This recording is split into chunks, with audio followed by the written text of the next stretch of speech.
Hello? Hello. Hello. Morning. Morning. Hello, Susan. Hi. So, how are things? Is there anything you want to share with the group, or I don't know if Susan had anything from last week that you wanted to talk about? So just like K factor with tensegrities, if you take it down by a factor of 10, the resulting stress strain curve is also reduced by a factor of 10, kind of. So I'm playing with that. Right. Susan, I have a question. Do you have the ability to simulate any tensegrity structure? Like I can try, but whether it will stand up, it's a finite element program. And so, for instance, that X structure, where there's an X here and then there, doesn't won't compute. Doesn't compute. Oh, I meant the standard one with the rods and strings. If you're talking about the one that's, rods and strings that are kind of like this. Yeah. Yes. Okay, you can. Good. Okay. Something strange has happened in the world of nuclear physics. Okay. Yeah. Somebody tried to make oxygen with a total of 28 neutrons plus protons. Yeah. Okay. You heard about this? Just briefly. Okay, they got a weird result. They were expecting it to be very stable, and it wasn't. And this caused me to think, well, maybe the structure of a nucleus is a tensegrity structure. And when they made this one, they made it in a very unstable form. Okay? Yeah. Well, Then looked up theories of nuclear structure, and the whole field is a mess. Well, they've been doing tensegrity structures to figure out the magnetic fields of things. Some of the low temperature physics that they've been working with some sort of tensegrity structure. Okay. With that. Yeah, but that's probably molecular. No? Just looked like it was low temperature physics. I'll have to look it up. Look, I'd appreciate that. So at any rate, it came up to the idea that the reason that they didn't get the result they expected is that they made the wrong tensegrity structure for the nucleus. And so to do this requires the short-range interactions between neutrons and neutrons and neutrons and protons, protons and protons, plus the repulsion of the protons, which strikes me as a tensegrity structure with a field, so to speak, around it. Oh, yeah. Okay. The stick to the field or something. So at any rate, if I can interest you in it, maybe we can do it after you get your master's. Okay. I wouldn't want to burden you with it now. Oh, well, I'm annoyed with finite element analysis and how it works with tensegrity structures. Oh. And there could be a lot more research done on tensegrity structures if there was a program that wouldn't go all bonkers because the thing moved and became stiffer just because you put a finite pressure on it. Because that's what it does. It does these increments, finite increments of force. Well, this might just be a matter of trying to get the energy states and metastable states of given structure. And then it struck me if we can do that, then we can make something at least analogous to the isotope tables, where they plot number of neutrons and number of protons against each other, and they predict which nuclei should exist. Okay. And which are which should be very transient. Well, it has high K value. What's a K value? Oh. It's the it's the elasticity times the area of the elastic divided by the elasticity of the rod times the area of the rod. Okay, well, It's just modeling this might be fun, but I think it could be fairly straightforward. well, you should. I should probably explain K values to the group sometime. Okay. Yeah. It's a value in tensegrities that. Yeah, I have a lot of nuclear physics to learn in the meantime. Yeah. Okay, and I'll look up this. I mean, it struck me that something so fundamental as the structure of an atomic nucleus is a total mess.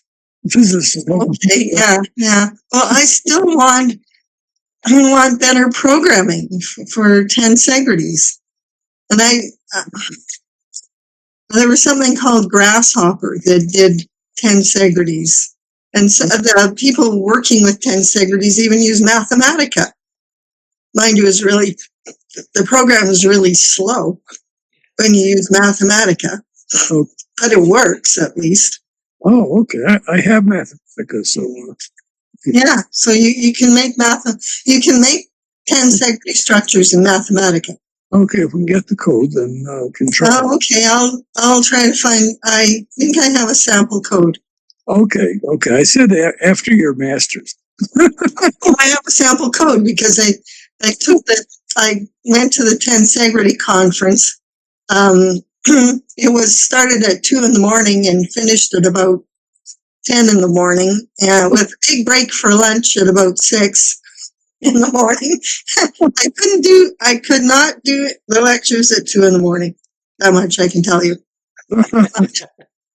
I can wake up at 4, do a lecture, and then when they had lunch, I would go back to sleep, and then I would wake up at 8 o'clock when they came back on. So that's how I attended this conference. It was in Italy. Oh, okay. Right. Okay. Yeah, well, I haven't stayed up all night since I was an undergrad. So well, I can't anymore, and I certainly can't wake up at 2 o'clock and stay awake. Once I started talking, I tried it the first day, and I went back to sleep. Yeah, stayed up all night. I had a class around 9 o'clock or so, and I realized I was dopey, and so I never did it again. Well, yeah. Well, this is not just dopey. This is me going to sleep. Okay, well, that's what I should in the middle of have done. What?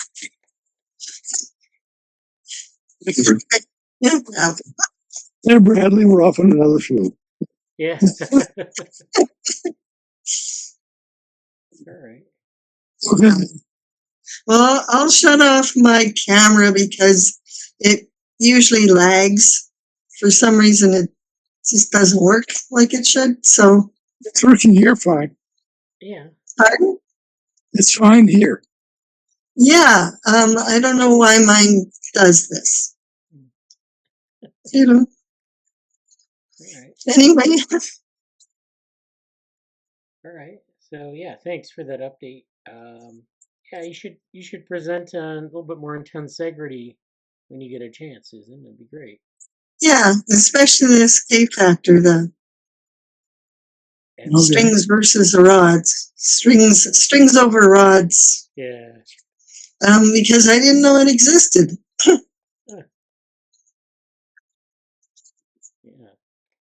All right. So. It's important. Yeah, it is. All right. So yeah, thanks for that.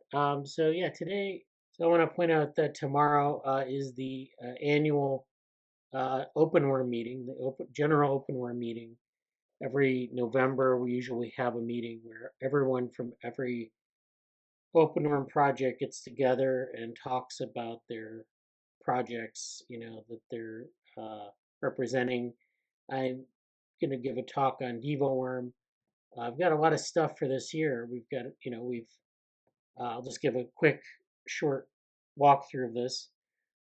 So this was the 10th year of DevoWorm, and of course, I did a talk earlier this year about 10 years of computational developmental biology and kind of, what's been going on in the group for 10 years and where we might go in the future.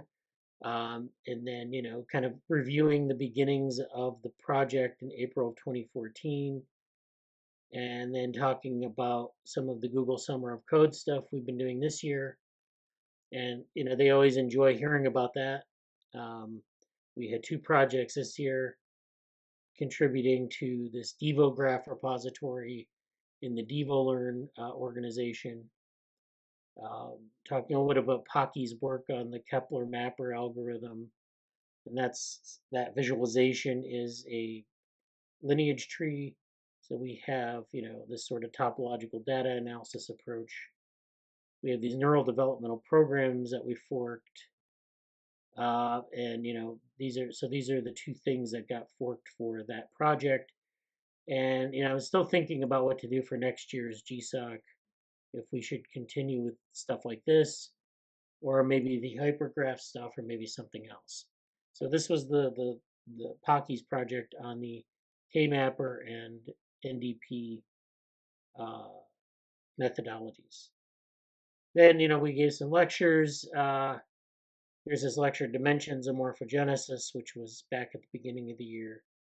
Mathematics of DevoWorm, and then DevoLearn the 10,000 meter view. I actually put together a talk going over DevoLearn and where we've been over the last like 5 years.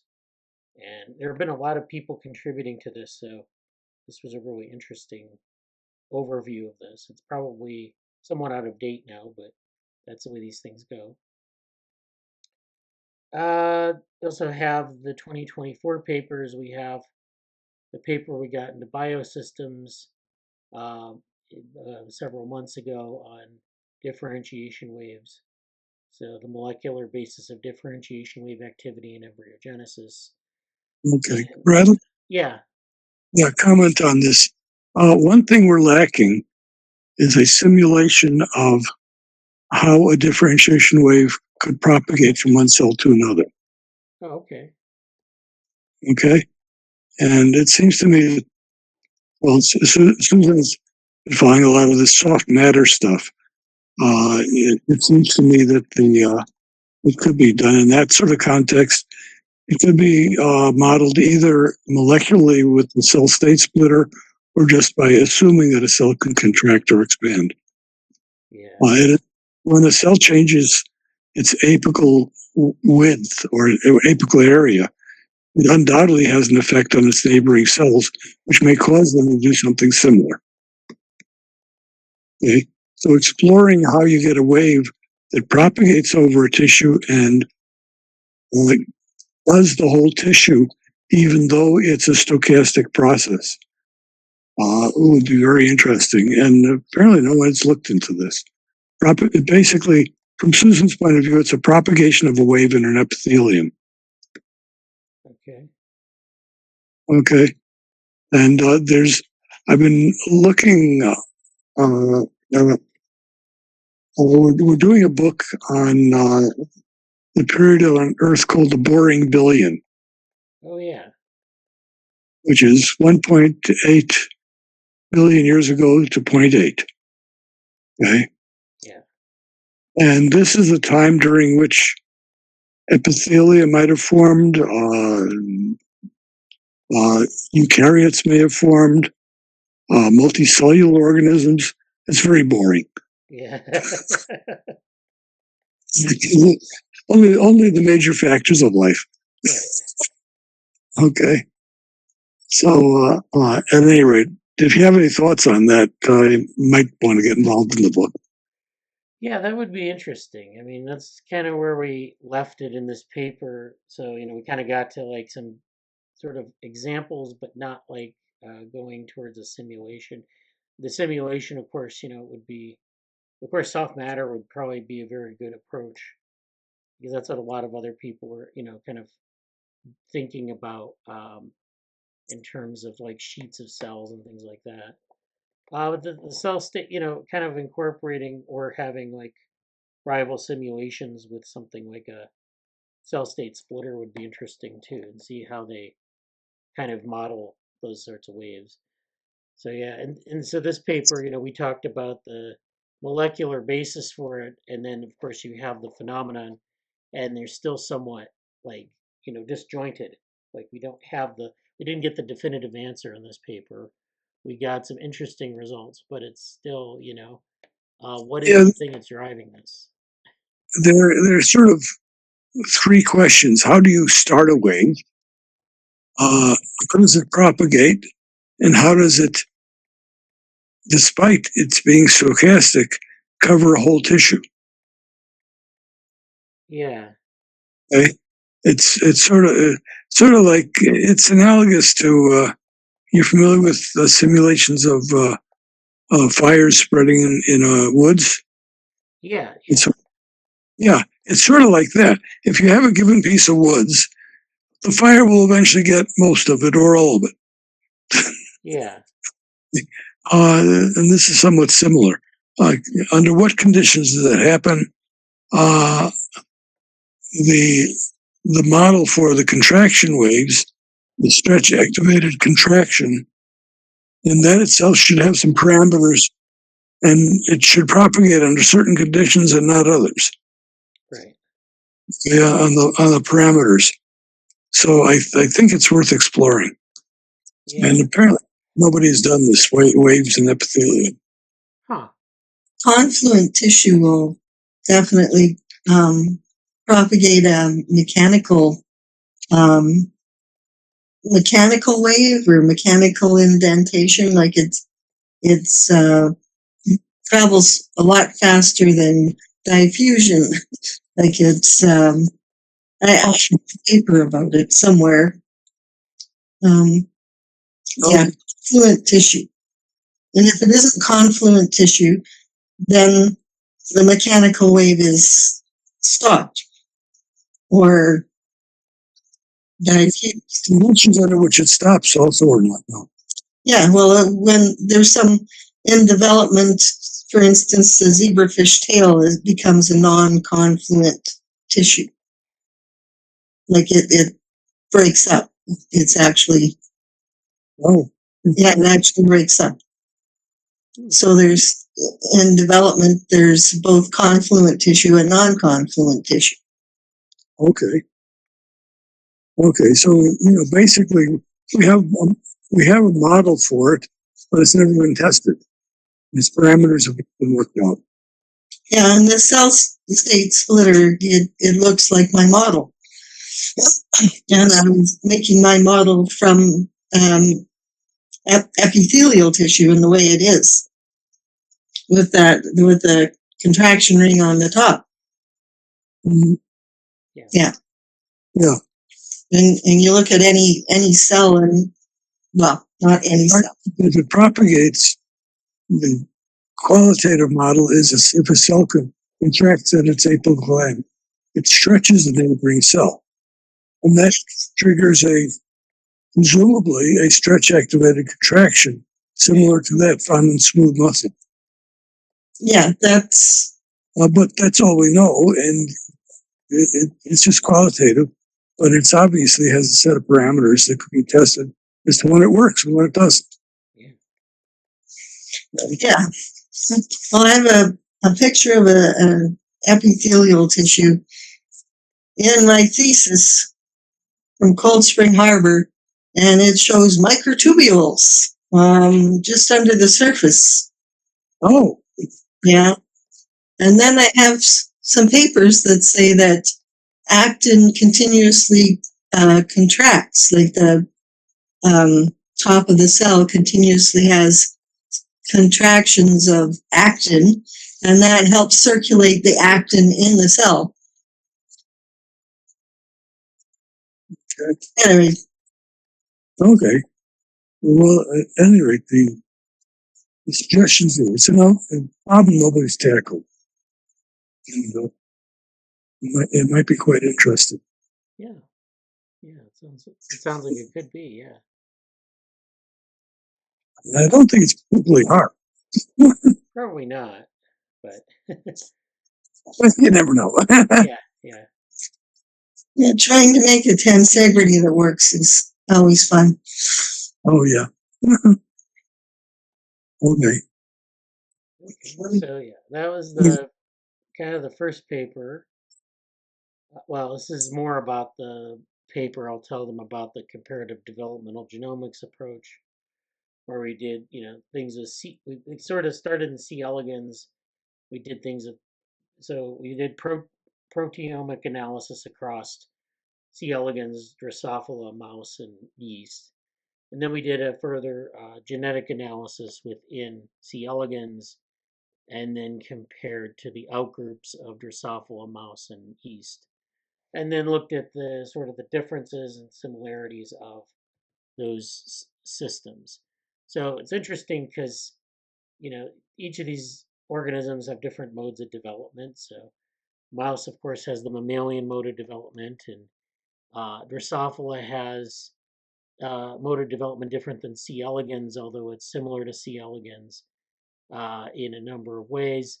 It, as opposed to mouse development. And then, of course, yeast even has a developmental stage where the cells kind of change shape and they have budding, and that's sort of considered a developmental stage, maybe quasi-developmental.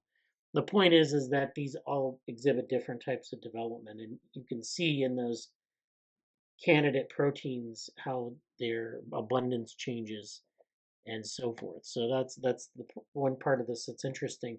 The reason I'm mentioning this is because Lucas, who is an author on this paper, did a project for a studentship, and I'm going to talk about that separately. Some of the work he did from this paper, he kind of brought together in a repository. So that'll be interesting. These are the networks that, different networks that were derived in the paper. So there are different ways that we can look at the candidate genes in C. elegans and, look at how they function as so the candidate genes for different proteins, how they kind of get expressed over development. So that required the proteomic data, some genome sequence data, and then also some gene expression data. So it was a lot of data integration there to build these networks or these models of what's going on to produce a certain protein. So this is all. I kind of go over this in the presentation in a little bit deeper level. Um, and this is our map here. So this is where we took the genes in C. elegans and attached like a protein identity, and then looked at their expression level and development and built sort of a surface in development. So it's like a developmental surface of these different genes as they are expressed and what proteins they represent. And so that's kind of an interesting surface. It doesn't really tell us a lot about the mechanism behind the waves, but it does give us some sort of starting point. And then this on the right is a model of the Drosophila imaginal disc, which will become the compound eye. You see this process of differentiation going across the imaginal disc along this furrow. So the furrow is in the middle. On the right, you have the ommatidia, which are the differentiated cells. On the left, you have the undifferentiated cells. And the idea is that the wave goes through the tissue and activates the cells, and then you get this differentiation behind it, which are these ommatidia. This is just a demonstration of this. But these things aren't really linked, but that's where the modeling would come in. I think that would be a good way to do that.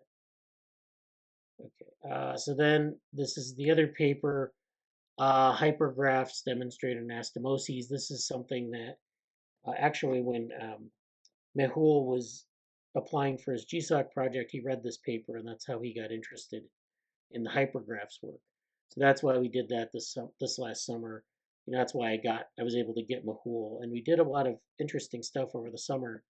But this paper was written in 2020, late 2023, and it was kind of born out of some of the network science presentations I was doing at some of the network science conferences in the last few years. So this is an idea that's been developing. Basically, the idea is you have these hypergraphs with where they're hypernodes with nodes inside of them, and then you have these hyper edges with different edges inside of them, and they represent different levels of a network. So you have a regular network within these hyper networks, and you have these hyper edges which contain edges that go to different hypernodes. So you can represent a lot of biological phenomena in these. You can represent all sorts of things, but especially development, where you go from these kind of roughly shaped objects to these things that have structure and anastomoses, different sorts of modules, and so forth. So down here, this picture is of the zebrafish heart forming. So this is like this process that you could model with a hypergraph. Then this is a hypergraph sort of based on C. elegans embryogenesis, demonstrating the different tissue types that emerge. Then this is Mahul's work that he did. He presented this in the group over like in the late summer, where he was working out some of these different ways to do spatiotemporal decomposition. So this is based on the C. elegans uh, lineage tree, and you can see that the identities of the cells are there, and you get this kind of interesting structure both at the lineage in terms of a lineage hypergraph and a spatial hypergraph. So the lineage hypergraph is spatially invariant. It's just analyzing the lineage tree, the ancestor-descendant relationships, the mother-daughter relationships in the lineage tree, and then plotting that out as a hypergraph. The spatial hypergraph takes the spatial locations into account and plots them differently. And it's hard to see the labels and everything here, but you have these concentric circles around each hypernode. And those are showing kind of how those things are connected. So you don't see a graph here. You see a bunch of nodes, large black dots with the concentric circles around them. And those concentric circles are sort of suggesting or describing potential connections between them. So that's kind of that work. And there's one more slide here. And this is a close-up here where you can see the concentric circles around the hypernodes and how they might be connected. So this is all kind of, this is even a bigger close-up where you can see the lineage tree identity markers on the hypernodes. And this is taking in a lot of data, so this is actually over many embryos. So it's a little bit kind of a weird way to do this, but you begin to see kind of the structure of many lineage trees kind of laid on top of one another, or many lineage trees with cell locations, and it's kind of discarding that mother-daughter relationship. Okay, so we continued with our weekly meetings. I have an archive of these on GitHub, so I'm always amazed at how much we've covered over, say, the last 4 or 5 years, and we have all sorts of um, you know, all sorts of topics that we've covered, and really just kind of, everything from multi-physics modeling to tensegrity to complex networks and hypergraphs, of course, medical imaging, biophysics, cellular and tissue dynamics, computational models like cellular automata, agent-based modeling, swarms and collective behavior, solitons and differentiation waves, transcription, translation. So there's a lot of stuff that we've covered, and I'm very proud of that breadth of topical um, interest. And so, thanks to our contributors, that's our list of contributors for the year. These are people who have attended at least one meeting, and sometimes even more. But I just wanted to give them an acknowledgement. So that's a very quick overview of that, and I'll be presenting that tomorrow at the general meeting. So I like the idea of doing a simulation like that. I think that's missing, and it would definitely give us some stronger results in terms of showing that, and then showing that in terms of what it would look like in a tissue, and you could add on to it. So you could start with a sort of a biophysics simulation, like a soft material simulation, or something like that, and then move out to the molecular aspect, or to tissues, like almost like a differentiation tree, where you have different tissues that differentiate. Um, and so yeah, I mean it's interesting. Yeah. Bradley, by the way, I've been looking at a number of papers on with the title, What is a Cell Type? Oh yeah, yeah. And they are gradually coming to the realization that you need a tree to describe that. Right. Okay. So again, it might be worthwhile consolidating this stuff and say, okay, it's time to look at the differentiation tree as a way of defining cell types. Yeah. Instead of molecularly. Yeah. Well, I mean, the characteristics of a cell type are multitude, but the only way you can really understand all of that is through a tree, because you have like all sorts of different traits, and the relationships are different based on, like, if it's some set of gene expression markers, or some set of morphological properties, or some set of transformations. It's going to be a different answer, I guess. So Oh yeah, there are many different answers, and but they're getting very frustrated. It's yeah, obvious. yeah. A lot of the people who do a lot of these high throughput studies, they're very good at that. But then they're like, "Well, how do we synthesize this?" Then they Right. throw up their hands. Yeah. Just that they're actually mentioning trees as a way of doing it. Yeah, yeah, yeah. I mean, that would be probably the best way, I guess. Maybe. All right. I'm interested in um,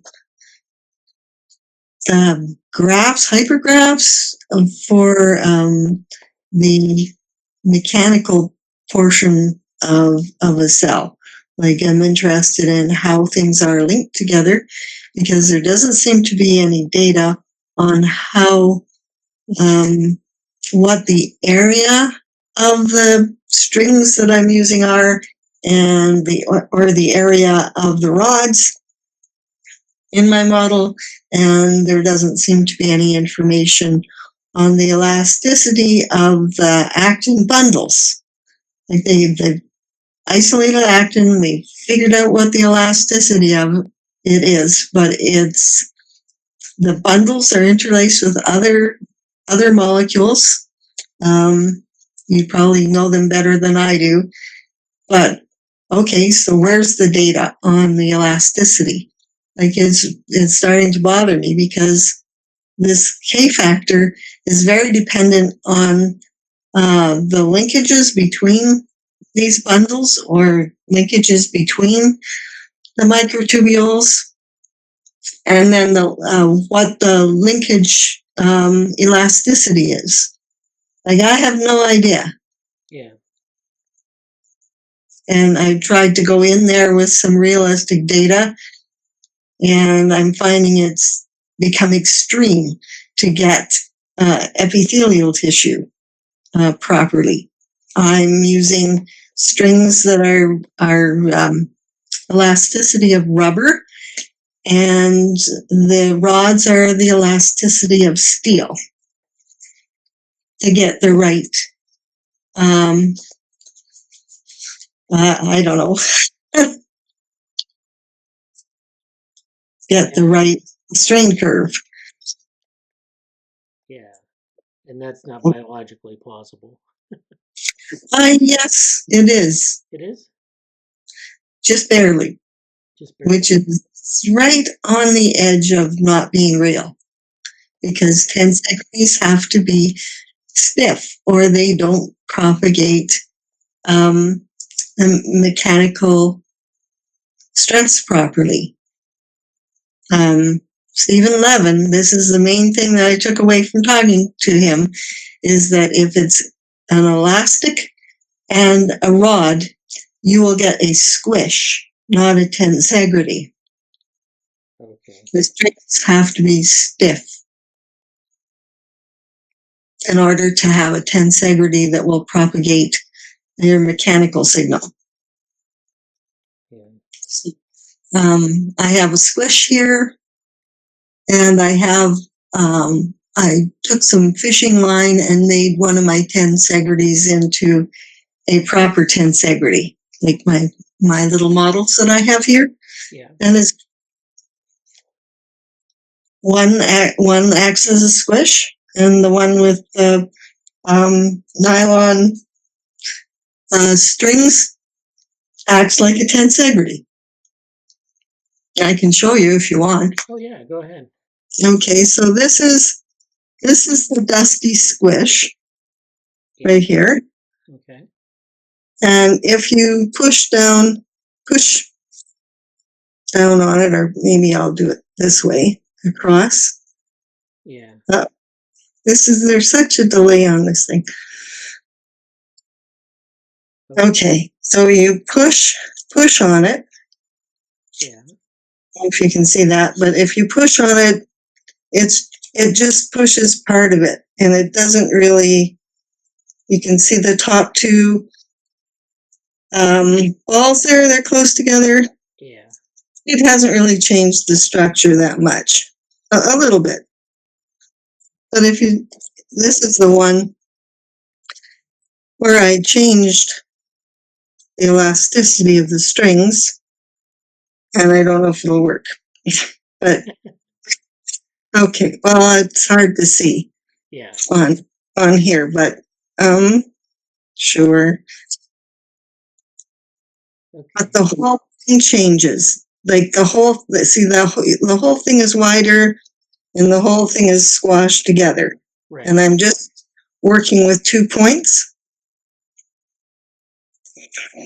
Yeah. Like that, and the other one doesn't do that. What's the difference, do you think?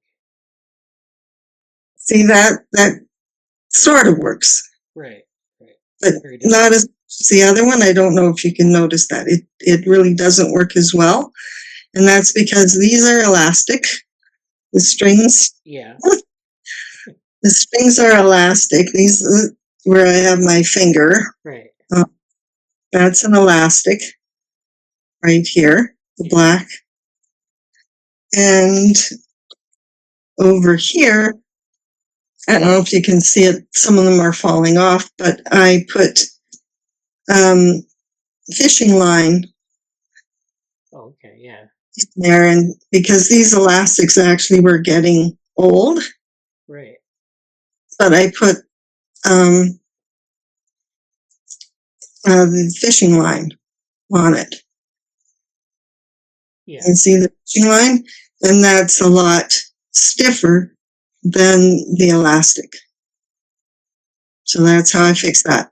And that was from talking to Stephen Levin. Oh, okay, yeah. Yeah. And did too.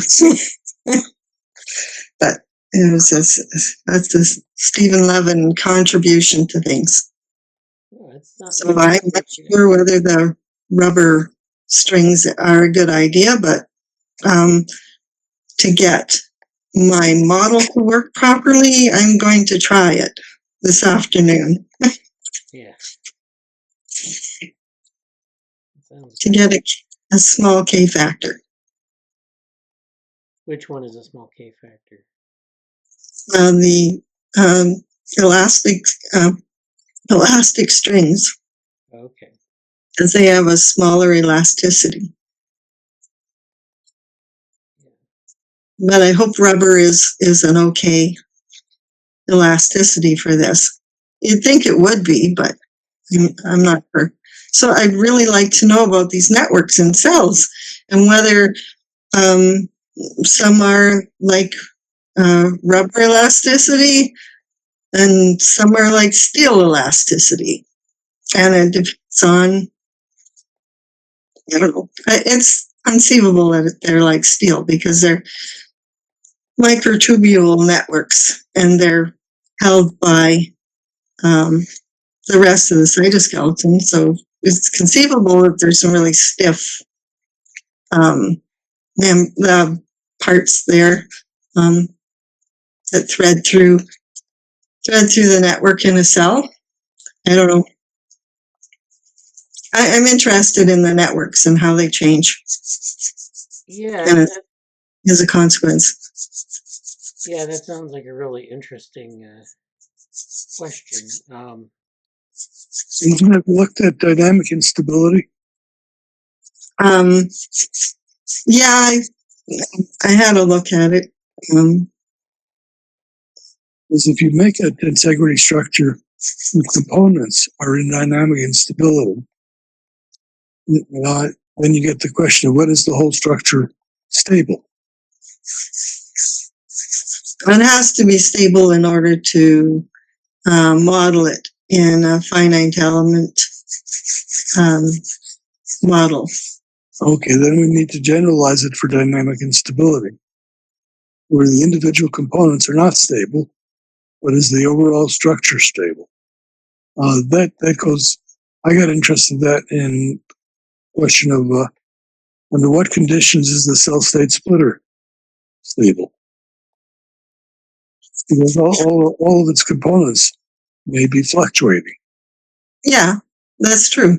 So I've decided that what I'm actually doing is one snapshot in time. Yeah, okay, but then the be interesting this tensegrity structure where that's not true. I don't know. Using finite element analysis, you have to have a very stable tensegrity. So what I used was what is called a P4 tensegrity, and I used it for basically the whole structure. I use it for the middle trijunctions, and I used it for the general shape of the tensegrity. Yeah, but might have to get something better than finite element then. Yes, that's what I've been saying. Yeah. But for a master's thesis, I'm just going to go ahead with it. Okay. Yeah, the network connectivity thing is pretty interesting. So, I mean, we could have like, different sort of topologies of network and look at like different sorts of properties for the edges. So the nodes would be kind of, components that are connected together. The edges then would have like some sort of set of mechanical properties, elasticity or whatever.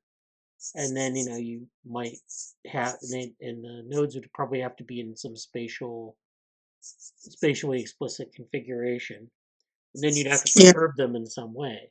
So you'd have to introduce some external forcing or something, and then see how they behave, both in terms of the mechanical properties, but also in terms of the topology to see. Yeah. Yeah. The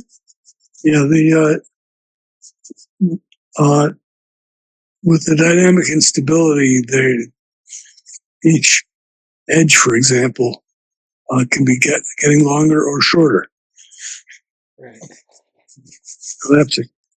Also, to go one more step, when they're connected to each other, they might be connected via motor molecule, so that the nodes are actually moving along the edges. Uh-huh. Yeah, it's a motor molecule. I mean, it's myosin. Non-muscle myosin, doesn't matter whether it's non-muscle or not, it still moves the same way. It's a ratcheting. Yeah, but I'm saying it can be connected. The myosin itself could be at the node, and therefore, two components.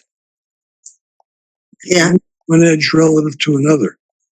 So two components would be good because you can model that. I don't know if that's been demonstrated. Can a motor molecule? Well, I guess it can. A motor molecule, in order to move something, has to move along something and carry something. No, I don't know. Anyway, what was I going to say? The configuration of the tensegrity inside a cell changes when you compress it, because it'll make more attachments, and I don't know, when they measure tissue, it will change. So they give it one compression and measure, and then they compress it again about 5 times, and about the 5th time it stops changing stress strain curve slope. So there's a first time, and then you compress it a bunch more, and it changes. Okay. In the myosins, are there any myosins that move along an actin and also carry an actin? I don't know if anybody's measured that. I don't know. Be one way to make a bundle. You move to the end of an actin and you flatten the, so you make, and as a result, you make 2 actins parallel. Yeah, when you flatten things, it makes things parallel. Yeah, it kind of, it stretches them out. Yeah. Yeah, so there might actually be a role for myosins that can both walk on an actin and carry an actin. Okay, maybe. I should hand you my library. Your library. Oh, I have a library. Yeah. I need to go to the library and get them to help me categorize it. Okay. I have 3 bookshelves full of it, because I printed out the most important papers so I wouldn't lose them. Okay. Important papers, because there's also a print copy of them. That's why I don't print. Yeah. Because they never get filed back. I can't read them on the screen very well, so I print off what I'm supposed to be reading. Okay. Yeah, I can't read them if I can't find them. Well, that's true. I have them in the orange binders, and yellow binders are the tensegrities, and then I have blue and pink and purple. Purple is embryology.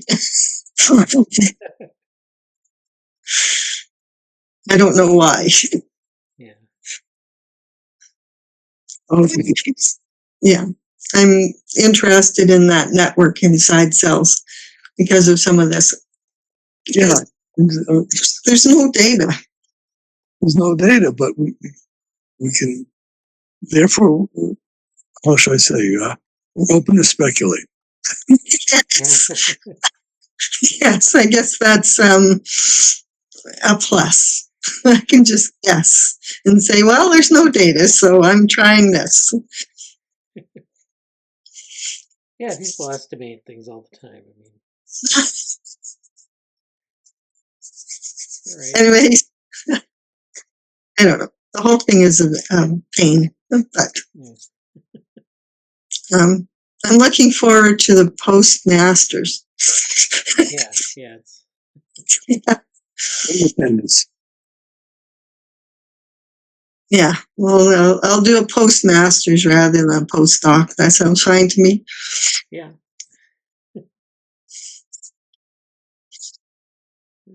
All right. So, okay, that's about all. Okay. All I've done today, other than dusty tensegrity. Wow, did it ever get bad? Yeah. Well, you have occasion to use them that much.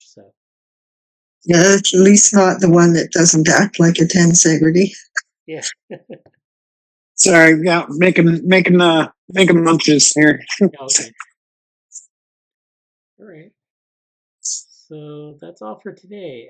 Thanks for attending, and I'll let you know if there's any. I mean, usually there is pretty good interest in what we're doing in the annual meeting, but if they have any specific things that they want to inquire about, I'll bring it up here. And otherwise, it's good. So see you Yeah. next week. Yeah. Okay. Yeah, Bradley, Yeah. do you remember that silly movie where motor molecules are moving, carrying huge burdens compared to their size, Yeah. and they're moving to Beethoven? Oh, I think I've seen that. Yeah. But because the huge burden is another cytoskeletal molecule instead of a vesicle, then it opens up the possibilities tremendously. Oh, okay. Yeah. Because then the tensegrity structures are continually changing. Yeah. Okay, because and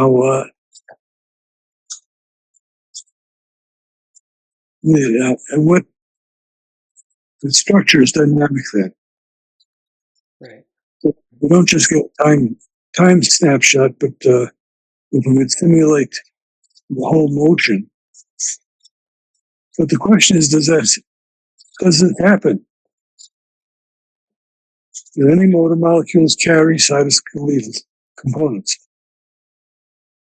Well, they're certainly attached to myosin. No, And myosin, sorry, they associate with each other. myosin's attached to actin, but Yeah. a connection actin to myosin to actin. Okay. Probably, yeah. Just like they associate with each other. They,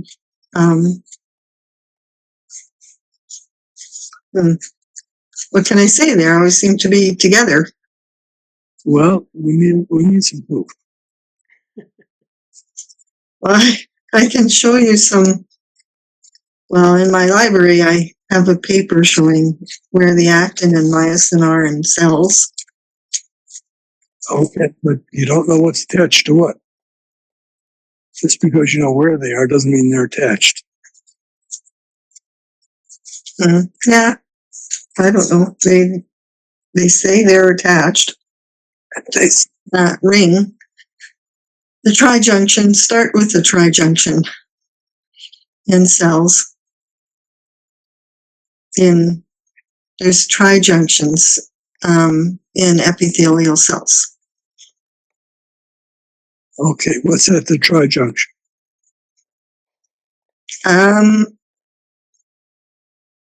You want me to try to find it?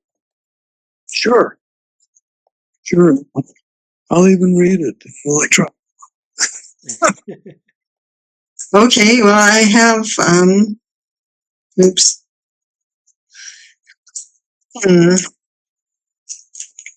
I have whole PowerPoint called Some Cell Biology, and it has over 200 pages.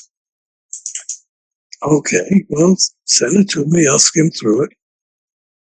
Okay. I'll just find the slides that are actin and myosin, and okay, I don't have it in the one that's right here.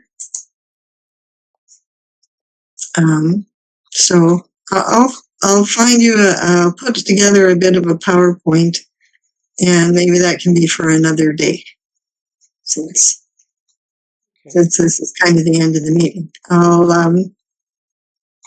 I'll find some actin and myosin for you. Oh, stupid question. For microtubules, do you get bundles of microtubules anywhere besides in flagella? You get bundles of microtubules inside cells. Oh, you do? What holds them together? Are they held together? Yeah, Various molecules. various molecules. Yeah, that's Any, not. Oh, any molecules? pardon? Are any of those motor molecules? Is there some myosin in there? I don't know. Not my, well, I know it'd be kinesin or dynein. Oh, I see. I don't know. You don't know. Because I don't know. I have an adherens junction here, and it's got actin and nectin and E-cadherin and beta-cadherin and alpha-cadherin and golden rock and myosin 2 attached. Like, do you want that one? I'll just send the sure. there to let me put it in the chat. Okay. Find the chat and put it in. Oh, okay, this paper. There's one paper. There's a whole bunch of them. Okay, thank you. Yeah. Okay. Yeah, that's a lead. Yeah. A fairly good lead. Because it's recent paper. Okay, now skim through that PowerPoint. Okay. Well, all right. Well, I'll get you some nice references, and I'll show you. I'll get something together. Okay, thanks a lot. All right. See you next week. Thanks. Yeah. Bye. Bye. Bye. So just a quick recap of some of the things that we're doing, and I want to talk about another paper as well. So I was writing some pretty extensive notes in some of our discussion. I was going over some of the things, capturing them as I went along. So I have a lot of notes here to synthesize for later. I usually do this on a whiteboard. You can see in this case we have, um, this model of the sheet of cells where we might end up modeling differentiation waves, expansion and contraction waves, building a simulation, having like a molecular component, a soft materials component, and a propagation component. So it's just a matter of kind of thinking about that and sorting out all the components of the simulation and building. This is like Susan's equation for K. I don't think I got that right, but that's something that we'll probably go over later. Talking about hypergraphs, about the different materials of the edges on the network, elastic versus fishing line. So, that would be something you can implement in a hypergraph or in a graph theoretic uh, context. And I think we did cover a paper where they tried to do that with actin myosin networks and sort of abstracting them out to a mathematical graph. The difference here would be we can model multiple components in a node. We can model multiple aspects of the edges in a hypernode. So you can have composite material properties of an edge, composite properties of a node. So you can have a lot of processes going on at the hypernode and a lot of different aspects of the edge. This is kind of like a early rendering of this kind of hypergraph. I would, this would probably evolve significantly from this image, but this is just a pairwise Hyph-J relationship. And then this is talking about trijunctions, modeling this at the trijunction. All right, now I wanted to get into two papers. The first is the one that Susan mentioned in the meeting. She put it in the chat. And then the second one is a follow-up on another paper we talked about several months ago. It's the live streaming materials paper. We'll see what that looks like. So the paper Susan put in the chat is this paper, Adherens Junctions as Molecular Regulators of Emergentation Mechanics. This was from Nature Reviews Molecular Cell Biology.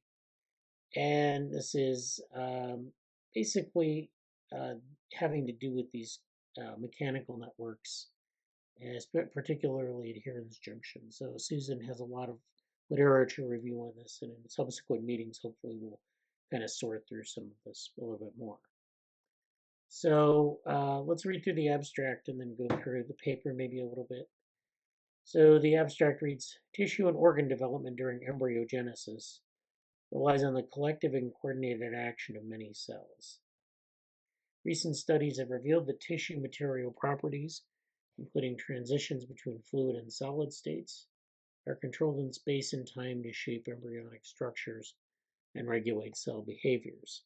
So this is where we're looking at transitions between different states.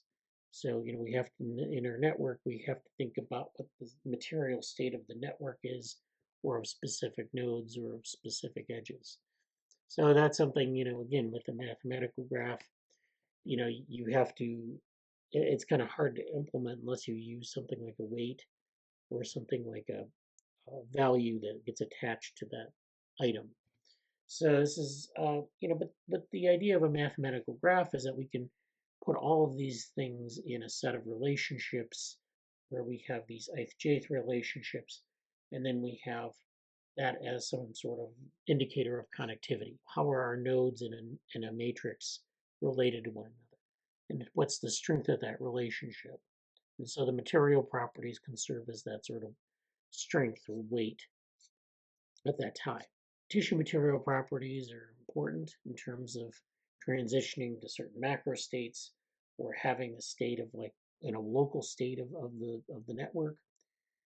And so this is important for shaping embryonic structures and regulating cell behavior. So sometimes if cells are connected through some, uh, you know, material property, they can actually change their state. So it's often the case that if a cell is on a certain type of substrate, it can affect its fate or its course of differentiation. So if you have sort of a rough substrate versus a smooth substrate, but also different materials that it interacts with can affect that as well. Although the collective cellular flows that sculpt tissues are guided by tissue level physical changes, these ultimately emerge from cellular level and subcellular level molecular mechanisms.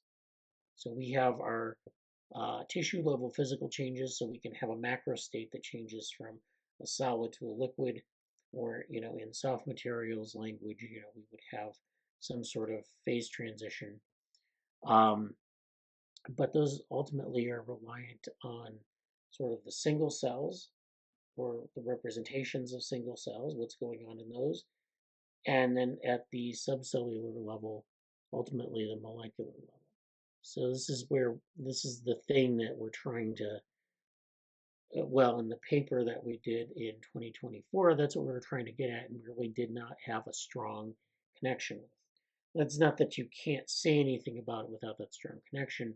It's just that we would like to have a model that sort of demonstrates a molecular change is responsible for a cellular change, and then perhaps it was responsible somehow for the macro state.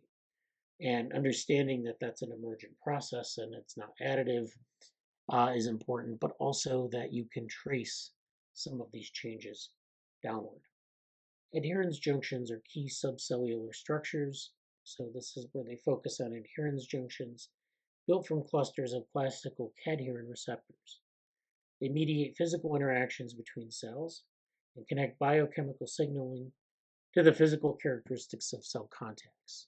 So we're talking about taking this biochemical signaling pathway, which is one level of a model, and connecting it to the cell contact. So Susan was talking about trijunctions, and so this is where this becomes important, where you have these trijunctions where three cells come together, and you have this biochemical signaling that mediates that process. Certainly, it's not something you can incorporate easily into a mathematical graph of cellular structure or of these junctions, but it's got to be a sort of a subcellular process. So this is where our uh, hypergraphs come in, because we can actually have each node have multiple components. We can have these molecular components in a hypernode. The hyper edge can then model the strength of the relationships based on the different molecular relationships So if you have, say, for example, an adherens junction in one hypernode versus an adherens junction on another hypernode, that might be a strong connection, whereas the identity of the cells might be a weaker connection. Molecular signaling in general might be a moderate connection. From that, you can glean some of these relationships. It's not that they would be averaged out, but it's just that there are multiple competing influences. And so, this is something we have to deal with in terms of emergent structures, is that you have different types of processes running simultaneously, and you have to sort of sort out the relative contributions of those things. Sometimes things will dominate, sometimes things will be sort of part of the mix. But getting that better characterization of things in terms of emergence is important. Okay, so we're talking about adherens junctions. We're talking about how they mediate physical interactions. They connect biochemical signaling and physical characteristics of the cells. And that means that they play a fundamental role in tissue morphogenesis. So we can go from these components of the cells to the cells being connected to one another to these macro scale states of tissue morphogenesis. In this review, we take advantage of the results of recent quantitative measurements of tissue mechanics to relate the molecular and cellular characteristics of adherens junctions, including adhesion strength, tension, and dynamics, to the emergent physical state of embryonic tissues. We focus on systems in which cell-cell interactions are the primary contributor to morphogenesis without significant contribution from cell matrix interactions. So this is where we have systems where we can actually just see these cell-cell interactions, not thinking about the matrix and kind of parceling that out. We suggest that the emergent tissue mechanics are an important direction for future research, bridging cell biology, developmental biology, mechanobiology to provide a holistic understanding of morphogenesis in health and disease. So this is the paper. And it's a nice review, kind of talks about adherens junctions and classical adherens. So these are, this is figure 1. Adherens junctions are specialized membrane domains. So we have these adherens junctions here that are kind of bridging two cells. We have this actin assembly here, and then we have this other layer here on top. So we have this junction. We have the sheet of cells where we have intercalation, where the cells move in to one another, and they form these trijunctions. You can see the trijunctions here, here, here, here, here, and they're constantly being remodeled as the intercalation process moves. So if three cells come together and one cell is moving inward, it's pushing the other two cells apart, but that trijunction is still there, and it's moving along some axis. This other cell is moving in, so at some point it's going to form a quad junction, and that's going to change the properties of the tissue.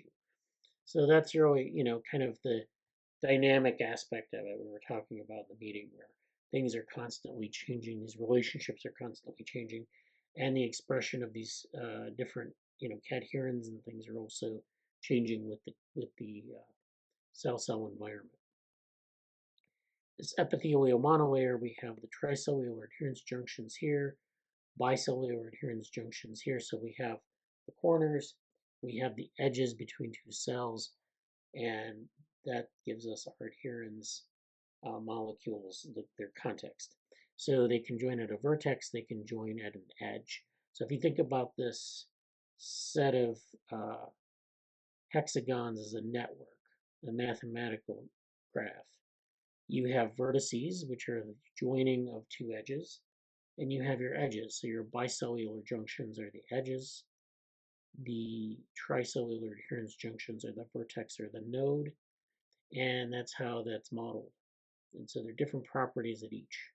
So in a hypergraph, we could probably characterize that fairly well. You have different components of the vertex, different components of the node, and so forth. And finally, there's this aspect of mechanochemical feedback. So we have this mechanical contractility, and it's resulting in this change in the biochemical milieu, and that's how we get our changes in this tissue. Okay, so that was a quick overview of that. Now I want to talk about this other paper. This is following up on, we did there was another paper on soft streaming where we talked about sort of the idea of soft streaming, and this is from the domain of soft materials. This is three-dimensional soft streaming, so this is Mattia Gazzola, who runs a lab at UIUC, and this is a mechanical engineering lab, but they also do, of course, this biological stuff. So basically, what it is soft streaming is what they call viscous streaming. And so this is kind of talking about different types of flows, different types of materials within the flows. And this is really relevant to cell migration and these kind of the external environment of these cells. That cells find themselves in this external environment of a liquid that has its own sort of mechanical properties and actually impacts a lot of what's going on in the cell. So when we talk about these different conditions, we talk about interpolation in a cell sheet. We also have to think about the streaming on the outside of it. So the abstract reads, viscous streaming is an efficient rectification mechanism to exploit flow inertia at small scales for fluid and particle manipulation. So this is where they're doing this in a lab, but this applies to our cell populations as well. So we're at a very small scale in tissues. We have fluids and particles. The particles are the cells. The fluid is the liquid. It typically entails a fluid vibrating around an immersed solid feature that, by concentrating stresses, modulates the emergence of steady flows of useful topology. Motivated by its relevance in biological and artificial settings characterized by soft materials, recent studies have theoretically elucidated in two dimensions the impact of body elasticity on streaming flows. So there's a two-way relationship. There's the streaming flow, and then there's the body elasticity of the thing in the flow, which affects the flow because you can have things that kind of are sitting in a flow, and the flow is affected by it. So if you have rocks in a river, it can create turbulence from a laminar stream. And, also the relative turbulence of the flow can affect in this case, the cell, because the cell is taking in these mechanical inputs and changing respectively. So we have this bidirectional case here. We first improve existing solutions for the rigid sphere limit by considering previously unaccounted terms. We then enable body compliance. So this is where we have the body it has a certain sort of flexibility or a certain elasticity, exposing a three-dimensional elastic streaming process available even in Stokes flows. Such effect, consistent with two-dimensional analysis, but analytically distinct, is validated against direct numerical simulations and shown to translate to bodies of complex geometry and topology, paving the way for advanced forms of flow control. So we have our geometry of our cell. We have our geometry of our cells in a sheet. That means multiple cells that interact. And then we have our networks, which are how they're configured together, how there's how they exhibit adherence to one another, how they stick together, and ultimately it can affect the cells, the shape of the cells, and perhaps even their fate. So we can look at flow control as a way to kind of get around this. Flow control in the mathematical graph would be sort of buffering the topology of the graph. So the topology of the graph would influence the flow would influence the topology. And that's sort of an external variable for a mathematical graph. In other words, it would act to sort of influence it and shape it, but not be represented directly in it. So in this simulation, this is not in a network, this is not in a biological context. This is just simply a sort of an isolated model of a flow in a set of particles. So we have our problem set up here. In A, we have a three-dimensional viscoelastic solid sphere, which has a radius and a rigid inclusion. So there's this radius and rigid inclusion aspect. And then, that's how we model this. And then B is immersed in a viscous fluid. So this B is where you have this solid sphere. And then in B, you have this external field, which is the fluid. So the viscous fluid is out here. where there's an elastic solid fluid interface and a term here that models this. So we have a spherical coordinate system where we want to measure the reactivity of the sphere. And then the sphere is exposed to an oscillatory flow with far field velocity. That's the term here. So there's a far field velocity which measures what's going on in the fluid. You have an oscillatory flow, so the flow is, just kind of along this oscillation. And then this is going in the x direction along the axis of symmetry, which you can see in A is along the midline of this particle. So it's along this x. And so it's moving in that direction. Everything's moving in one dimension. Figure 2 is elastic sphere and streaming flow response. So we have this model here where we have the system with different flows around it. And then we have these results where we have different types of elastic bodies, which we saw up there, rigid bodies, rigid body theory, and with different cow values. So this is the elastic sphere and streaming flow response. A through C, which is up here, these images represent a time averaged Lagrangian Stokes drift corrected. This depicts the streaming response at m equals 6 with increased softness cow. So you see that there's an increased softness going in this direction. You can see the results there. Note that blue-orange represents represents clockwise, counterclockwise rotating regions. So you see these different regions of rotation in the experiment.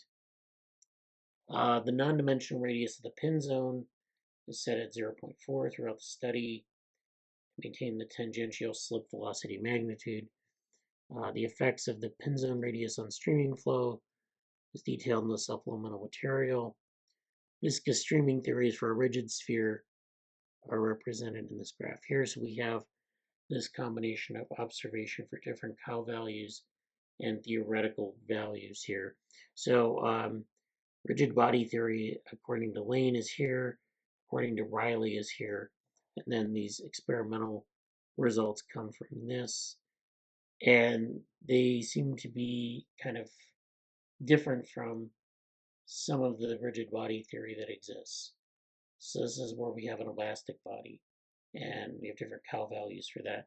Basically, as we increase the cow value, this slope decreases. I'm not sure what that means, but basically that's what the results are of this paper. And then an extension to complex bodies. So here we consider compliance-induced streaming in a soft torus. So this is just a ring that's kind of in the fluid in the stream, a complex shape entailing multiple curvatures and distinct topology relative to the sphere. And so they're looking at an Eulerian flow topology for a torus of core radius r and cross-sectional radius A equals r over 3 at around m4 with varying body elasticity cow. The torus is pinned at the center of its circular cross-section by a rigid toroidal inclusion of radius 0.4. And so this paper is, kind of deep in the weeds of streaming theory. So, I don't know how it connects to development. It's just to say that, like, we can model these rigid bodies or these soft bodies, and then we can model them in a flow field, and we can say things about the mechanical properties or the mechanical perturbations of, say, like a cell, or how the cell affects the environment, which affects the cell again later. So their conclusion reads, in summary, this study improves existing three-dimensional rigid sphere streaming theory, expands it to the case of elastic materials, and further corroborates it by means of direct numerical simulations.